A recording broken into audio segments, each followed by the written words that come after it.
Hai, Assalamualaikum. Saya Cik Intan akan mengajar kamu subjek sains untuk tahun ni. Okey, so untuk sains form 5 untuk bab yang pertama, sebelum tu untuk tahun ni, kalau boleh saya nak kamu sediakan satu buku panjang untuk nota dan satu buku panjang untuk kita buat report. Okey, so tanpa buang masa hari ni saya terus nak masuk bab 1 So bab 1 berkenaan dengan mikroorganisma. Okey, mikroorganisma ni, apa itu mikroorganisma? Mikroorganisma ni adalah organisma seni yang kamu tak nampak oleh mata kasar. Maksudnya dengan mata kasar ni kamu tak nampak. Kamu kena tengok melalui mikroskop. Mikroskop baru kamu nampak apa itu mikroorganisma. Okey, flora normal. Apa itu flora normal? Okey, flora normal itu adalah mikroorganisma yang awak boleh jumpa dalam organisma yang mana dia tak menyebabkan penyakit. So maksudnya kita kata macam bakteria baik lah. Okey, maksudnya dia tak memberikan keburukan pada kamu. Dia membantu, malah membantu. Okey, setengah proses. Okey, so contoh-contoh, kalau contoh kat bahagian pernafasan kita ada contoh ni Streptococcus. Kalau kulit kita ada ni apa ni? Bakteria ni. Okey, lagi kita ada dalam usus kecil, kita ada E. coli, lactobacillus, dalam uretra. Okey, itu semua adalah contoh-contoh flora normal ataupun bakteria bakteria yang baiklah untuk badan kita.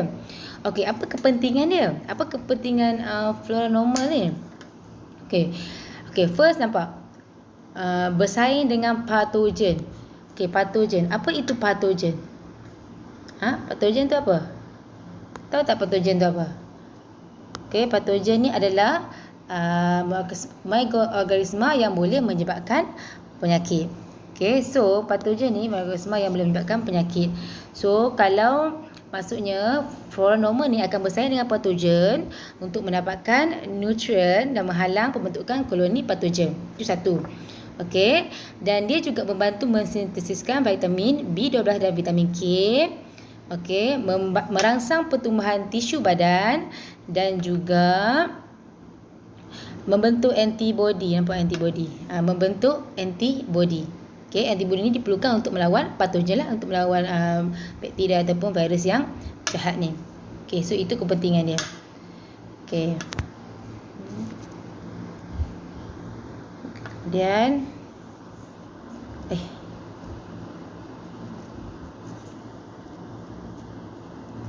Kemudian mikroorganisma. Mikroorganisma ni kita ada 5.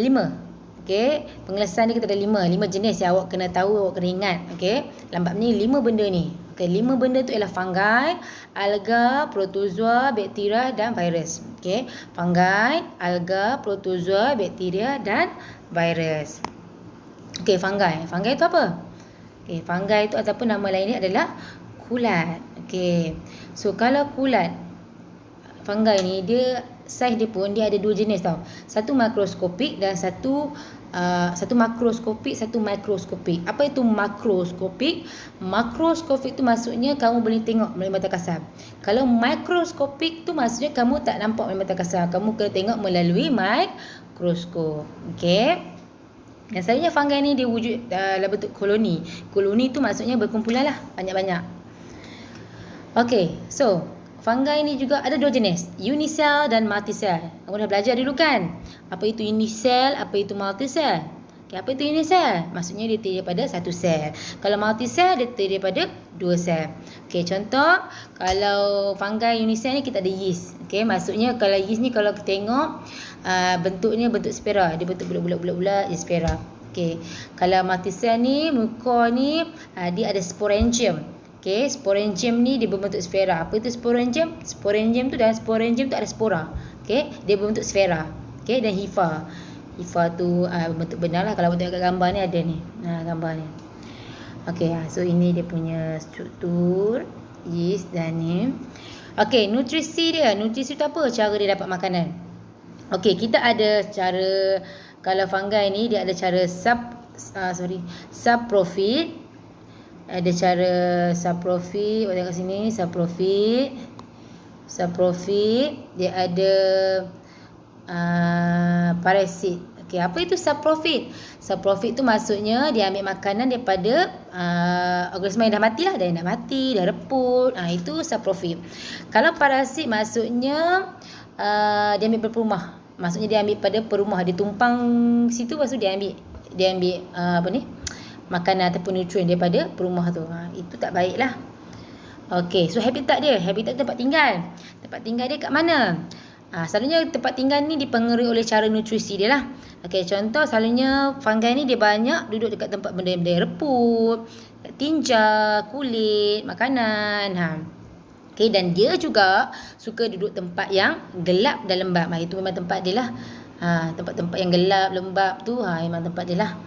Okey, cara pembiakan. Macam mana dia membiak? Okey, kalau yeast dia membiak secara asexual. Okey, kamu dah belajar sebelum ni kan, apa itu asexual, apa itu sex.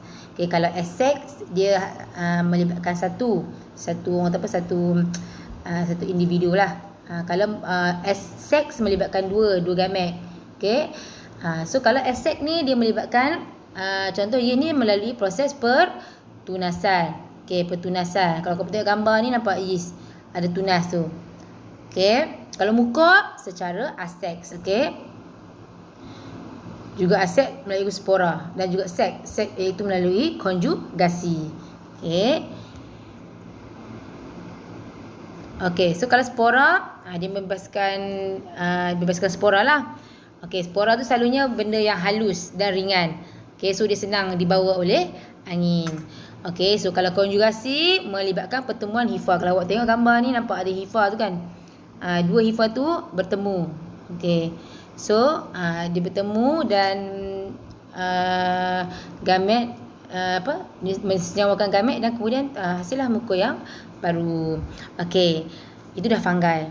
So sekarang kita masuk alga. Okey, alga. Alga ni selalunya warna apa? Alga ni mesti berwarna hijau. Kenapa dia warna hijau? Sebab dia ada klorofil. Apa fungsi klorofil? Untuk membuat makanan. Okey. So beza dia dengan mikroorganisma lain, alga ni dia ada klorofil, iaitu dia boleh membuat makanan sendiri. Okey. Melalui proses fotosintesis. Okey, habitat alga. Kat mana tempat selalu kita boleh jumpa alga ni? Selalunya jumpa dekat air tawar, air masin, okey. Di mana tempat-tempat yang terdedah pada cahaya matahari lah. Sebab dia perlukan cahaya matahari untuk menjalankan proses fotosintesis. Okey, so contoh, okey, dalam silibus kamu ni kita akan belajar tentang Chlamydomonas dan Spirogyra. Okay, kalau Chlamydomonas ni dia membiak melalui asexual, iaitu melalui cara belahan dia dua. Okay, dan juga boleh juga melalui seks, iaitu konjugasi. Okay, kalau Spirogyra konjugasi. Okay, ingat kalau konjugasi ni dia melibatkan dua lah. Contoh kalau ni sekarang Chlamydomonas ni dia kena ada dua baru boleh jadi konjugasi. Okay, dia melibatkan dua gamet. Okay. Okey, saiz alga. Alga ni pun dia ada berbeza-beza. Okey, dia ada makroskopik dan juga dia ada mikroskopik. Maksudnya ada yang besar, ada yang kecil. Maksudnya ada yang boleh tengok oleh mata kasar dan ada yang kena tengok melalui mikroskop. Okey, bentuk dia. Okey. Kalau kamu tengok bentuk dia mesti warna hijau sebab dia ada klorofil. Okey, itu alga. So kita masuk pula protozoa. Okey, protozoa. Protozoa ni selalunya dia unisel lah. Okey. Dan selalunya kamu tengok melalui mikroskop cahaya lah. Okey, dan selalunya dia wujud secara berkoloni. Maksud berkoloni tu maksudnya secara berkumpulan lah. Okey. Ke bentuk protozoa. Okey, dia ada macam-macam bentuk. Okey, contoh sekarang ni gambar ni kita ada paramecium. Okey, kalau paramecium ni bentuk dia kalau tengok macam apa? Macam selipar. Kita tengok bentuk dia macam selipar. So dalam sel dia tu dia ada makronutrien, mikronutrien, cytoplasma, vakum makanan, vakum mengecut. Dan juga nampak tu rambut halus. Rambut halus tu dia macam bulu-bulu lah, tapi bukan bulu lah, dia macam rambut halus tu nama dia cilia. Okey, dia macam ala-ala bulu lah. Okey. So ini dia. Satu dia. Okey, dan kemudian pula ameba.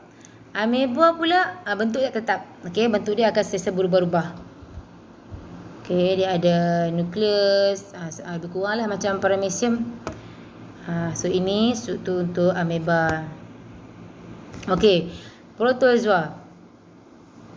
Okey, macam mana protozoa ni nutrisi, mendapat nutrisi? So protozoa ni ada yang mendapat nutrisi melalui fotosintesis. Okey, contoh Euglena. Okey. Dan ada juga parasit seperti Plasmodium. Parasit ni maksudnya dia dia ambil nutrien daripada perumah dia lah. Okey, dan contoh ameba. Ameba ni dia dapat nutrien melalui proses fagositosis. Okey, fagositosis. Okey, fagositosis tu macam mana? Kalau awak tengok gambar ni, nampak tak? Dia akan unjuran sitoplasma ni, dia akan membentuk kaki pasu ni, bentuk dalam gambar ni. Kalau awak tengok, nampak dia macam ni. Ni kaki pasu dia ni. Kita panggil pseudopodium. Okey, kaki pasu. So dia akan kepung. Dia akan kepung makanan. Kalau contoh ada makanan kan, dia akan kepung, then dia ambil makan. Macam tu. Okey, itu nama prosesnya fagositosis. Okey. Okey, so ini gambar dia macam mana dia makan melalui proses fagositosis. Okey, dan protozoa juga ada juga yang biak melalui belahan dua. Okey. Dan ada juga ni contoh ni gambar belahan dua lah ni. Ni belahan dua. Ada juga melalui konjugasi di mana contoh paramecium ni ada dua paramecium ni akan akan bertaut dan pertukaran genetik akan berlaku. Okey, habitat, tempat tinggal di mana? Di air tawar, okey, tanah lembap, air laut. Okey. So sekian saja pembelajaran hari ini. Bye.